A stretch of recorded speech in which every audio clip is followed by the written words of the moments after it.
I'm continuing this program with talks on some of the fundamental ideas of Oriental philosophy. But before going on, I want to refer back to something that I said in the last program, in which I was talking about Hinduism, which may possibly have been misunderstood. At the end of the program, I was referring to certain trends in modern Hinduism, which I described as being of a somewhat namby-pamby nature. Perhaps that wasn't quite the right phrase, because that suggests weakness. What I really wanted to suggest was bloodlessness, lack of earthiness, or excessive spirituality. And I think this arises in certain schools of thought from a wrong interpretation of the great commentator Shankara. Shankara and Ramanuja are probably the greatest medieval Indian commentators on the Upanishads and the traditional scriptures. And the way some people interpret this is somewhat as follows: that there is but one reality, which is Brahman, which is without form, without any quality that the mind can imagine, following the usual method of description by negation, and that this being so, it excludes there being any reality whatsoever to the seeming multiplicity of the physical world. In other words, the physical world that we perceive with our senses is in reality simply not there. And there is even no cause within reality for its seeming to be there. I mean, this is rather like the Christian Science doctrine of mortal mind, producing the error of suffering and physical existence. That it has no reality at all, and our seeing of it, its seeming to be real, again, has no basis within the divine reality, which is the sole thing that exists. Now, this is an interpretation of Shankara which I believe to be fundamentally wrong. I don't believe that Shankara can correctly be interpreted as saying that the world of sense experience, which this, to my mind, wrong interpretation of his school identifies with Maya, I don't believe that this is the way he ought to be understood. Maya, I can think of passages in Shankara where Maya is given a much more positive sense, where the world is not to be considered identical with Brahman in the sense that it's not really there and Brahman is the only reality which exists, but rather that the world is Maya, or is illusory, only in the sense that we do not see it to be one with Brahman, just as it is. The seeing of its oneness with Brahman does not involve its disappearance. And if it does, then we've got not a non-dualistic doctrine at all, we've got an extremely dualistic doctrine.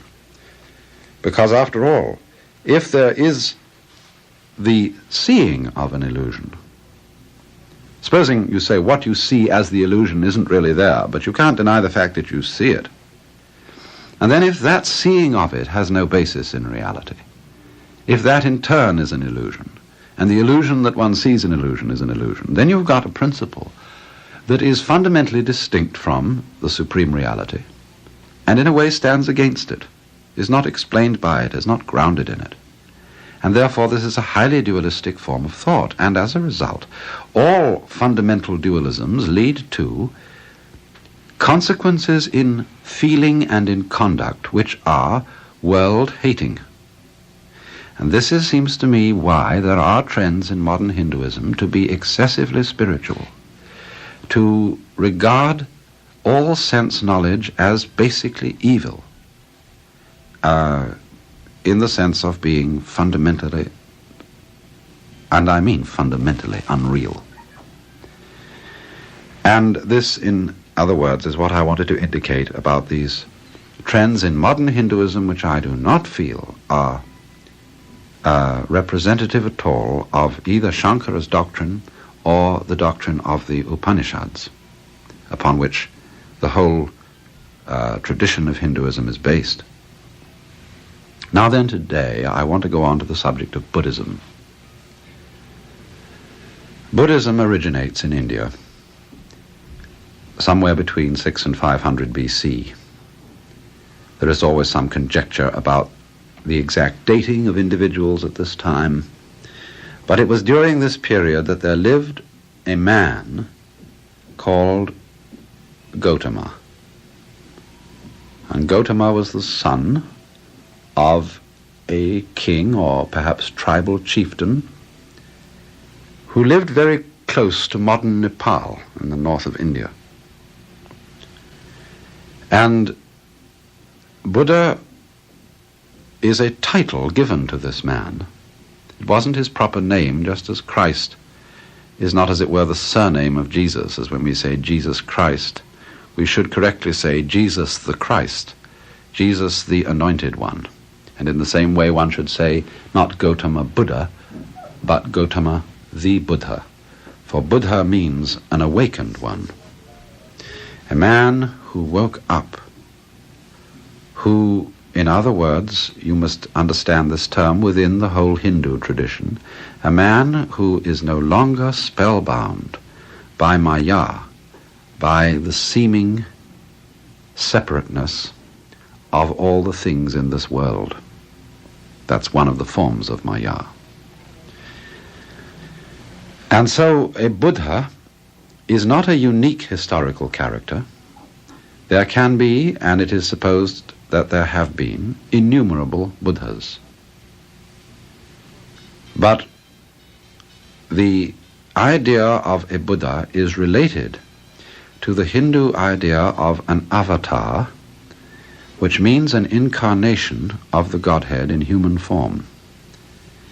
Buddhists don't think of a Buddha as an incarnation of the Godhead, because they, although not rejecting the idea of God or gods, relegate all gods to the world of Maya, to the world of relative reality. And in this sense, a Buddha is felt in some way to be superior even to the gods. Let's put it in this way. Perhaps some of you have seen what is a sort of fundamental illustration of the principles of Buddhism, a diagram or map-like thing called the Wheel of Life. And in Tibetan versions of the Wheel of Life, you will notice that the wheel is divided into 6 realms. And these 6 realms include human beings, gods, or perhaps angels would be a better term for devas, spirits of wrath called asuras, personifications of the destructive forces of nature, animals, then what are called naraka, or purgatories, preta, or tormented, frustrated spirits with tiny mouths and immense bellies, having, in other words, immense appetite but very little means of satisfying it, and then again humans. And the basic idea of Buddhism is that awakening, Buddhahood, can be attained only from the human state. Deliverance from the vicious circle which the wheel represents, life considered as a vicious circle. The gods are too powerful and too happy to concern themselves to be delivered. At the opposite extreme, the people in the narakas, the tormented souls in purgatory, as it were, are too miserable. The animals too dumb, the asuras too angry, and the pretas too frustrated. You can take this wheel, as a matter of fact, not as referring to any actual worlds other than ours of ghosts or gods and purgatories, but you can take these 6 realms as representing states of the human mind. and the human state as representing even-mindedness, what is called in Sanskrit upeksha, equanimity.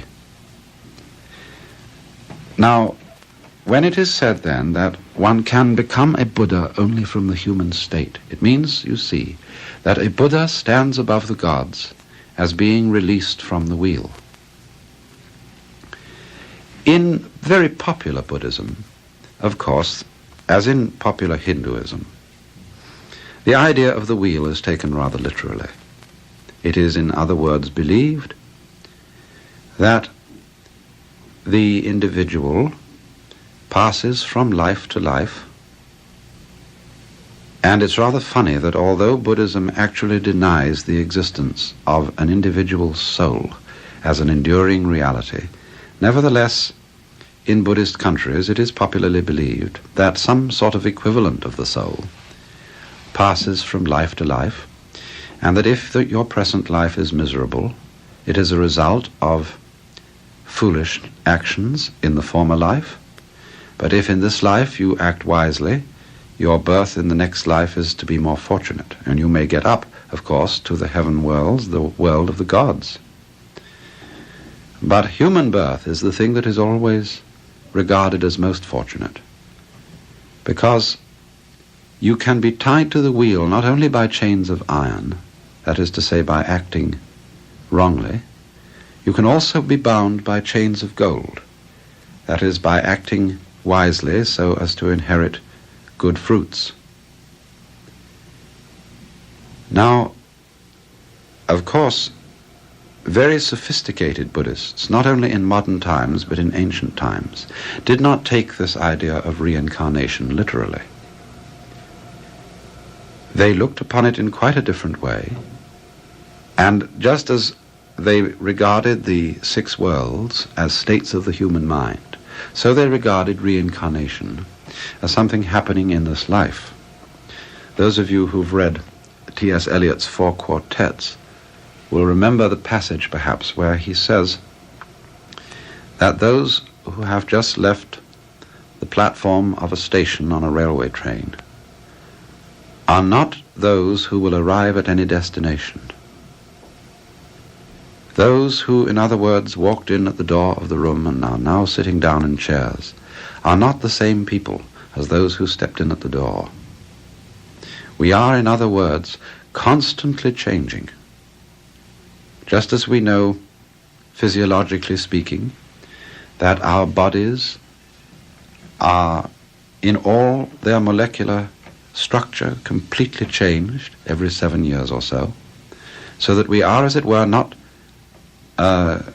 enduring entities, but rather something like a university, where the faculty and the students and the very buildings themselves may change completely within a span of years, and yet somehow the university, or something by way of a pattern, goes on. And so, in this sense, freedom from reincarnation would be, by very sophisticated Buddhists, interpreted as freedom from the illusion that the person who came in at the door is the same one now sitting in the chair.